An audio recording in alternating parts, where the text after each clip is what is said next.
We're continuing with our series, hearing directly from small business owners from coast to coast about how Trump's tariffs have affected them directly. Some have been happy with the tariffs, many are not. My guests today are Ed and Becky Morgan, who own and operate Quicken Farms in West Virginia. Ed and Becky, thanks so much for joining us, and thank you for introducing us to your cattle over there. Your farm is the only livestock producer processor in West Virginia. What products do you sell that are most impacted right now? Just about any meat product, any protein product, and it's impacted because of the excuse me, because of the packaging. We have to basically it's plastic bags or some of the equipment is it's definitely gone raised the prices. For example, we just placed a bag order. We buy the bags once a year. Typically, our bag orders between 1,500 to about $1,750 a year. Just here, what, like 4 days ago, it was almost $2,600. And we're going to do the very best that we can to not pass that added expense on to the consumer. But I'll tell you, it's going to be tough. It's we don't work on these huge margins, so it's going to be rather difficult. Well, what is your margin, if you don't mind asking? Because most of the business owners we've talked to, their margin is somewhere between 5 and 8%. Yeah, that's generous. I think you'll find most people are going to be like us, and we don't get a paycheck. There is no paycheck to us. We just kind of have to figure ourselves into part of the budget to keep the lights on. It's not a separate business; it's our way of life. So yeah, our margins right now before the markup is probably 5, maybe 6%. Yeah. President Trump is Great. hinting at a deal right now that would come soon with China. Would lower tariffs make a significant difference for you, or has already so much already happened that it's going to be tough for you to recover from this year?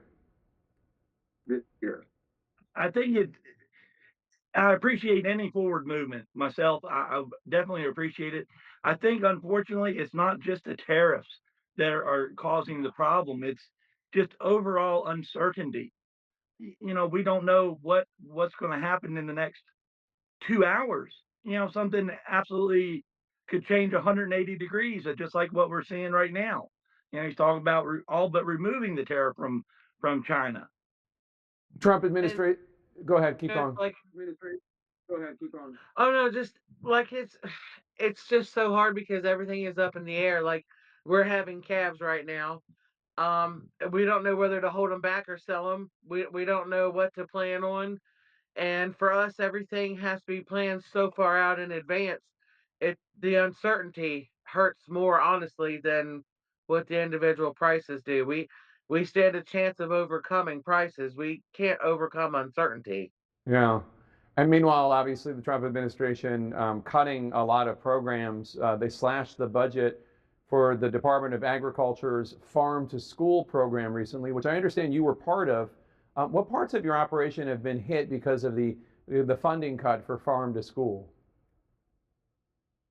About 45%. We were fortunate enough to be able to supply several local school systems districts in our area, and unfortunately, some of them aren't able to continue because they don't have that additional funding. Um, it, it makes it very difficult. It stops any expansion too. We had hopes of building ourselves up with the school systems because that's a good steady paycheck. It's fulfilling a contracted order that we can rely on. It's And now, manageable. yeah, any chance of expansion now though is gone without the funding. Becky Morgan from West Virginia, thank you so much. Keep in touch with us. God bless. Appreciate it. Thank you. Stocks are rebounding as the White House seemingly backtracks on tariffs and the potential for the firing of the Fed Chair Jerome Powell. But do you fear at all that permanent damage has been done, just in the sense of the unpredictability, the instability, the capriciousness of the president's economic policies? That is a concern. What we're seeing is stocks sort of react to any beacon of light amidst the storm of trade wars and the flurry of 178 executive orders or proclamations trying to change even the independence of independent agencies, including the Federal Reserve. And those are still out there. We've also seen a lot of movement on tariffs for everything from unfair trade practices, dumping, to national security matters, to other issues that are more permanent than those that are just signed by executive order, the emergency use of the tariffs that we're seeing out there. And that is something important too, because it means that this administration, for the talk of wanting to bring back tariffs a bit and de-escalate with China, that's going to require a lot of negotiation, which the Treasury Secretary himself has already described as going to be quite a slog. Yeah, speaking of the Treasury Secretary, Scott Bessent, he spoke at an economic event earlier today, and he signaled a willingness to work with other countries, including China, as you know. Take a listen. China's current economic model is built on exporting its way out of its economic troubles. It's an unsustainable model that is not only harming China, but the entire world. We want to help it change because we need rebalancing too. Bessent later told reporters that it could take 2 to 3 years to fully rebalance trade with China. Can the Trump administration really force China, or at least work with China, to get a successful change of its economic model? And are tariffs the way to do that? Well, those are two very different questions. Sure, they could work with China, and I think we should be working with China to get a better balance between the two countries, and there needs to be issues addressed. There were issues that could have been addressed by other trade pacts, like that was negotiated many years ago and rejected by this administration as well, and that's important.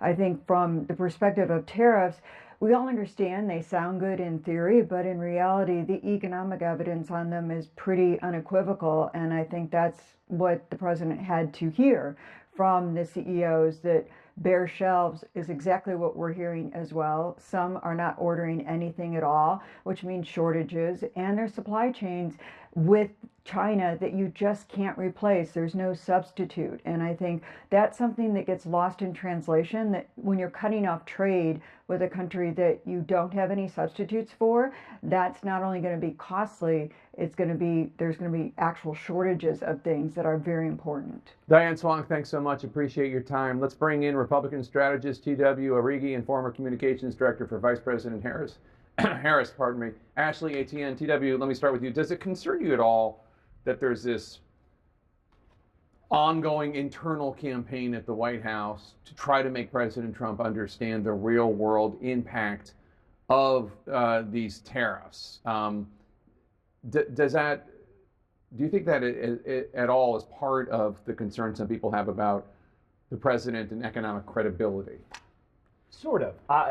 I'd be surprised if it didn't happen. Look, I don't think President Trump was under any illusion that this would be a rocky road implementing these policies. And obviously, with Peter Navarro and Scott Bessent, you have a diversity of opinion. I think what's really shaken the White House has been the bond market, currency going the wrong way, and things that were supposed to happen when we implemented tariffs, a stronger currency, for example, they haven't borne fruit. So now with back to school shopping around the corner, obviously Christmas, there's going to be dissent in, well, how do we play this moving forward?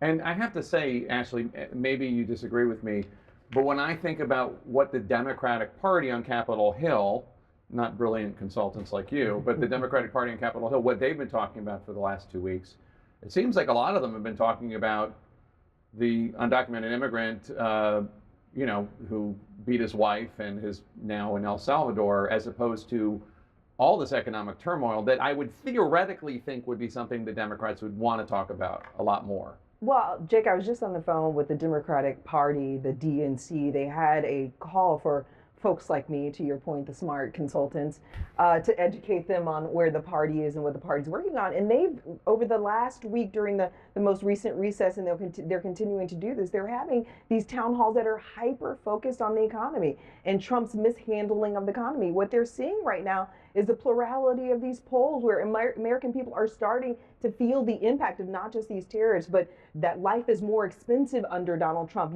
The plurality of the polls are saying that the American people disagree with Trump's positioning and approach to the economy as well as to the tariffs. So they're trying their best to take full advantage of it, but outside of the beltway, in these not just blue districts, but in the red districts, in the red state. You said you guys are going to West Virginia. There are headlines in West Virginia that are saying Trump's tariffs are going to cost the state $3 billion.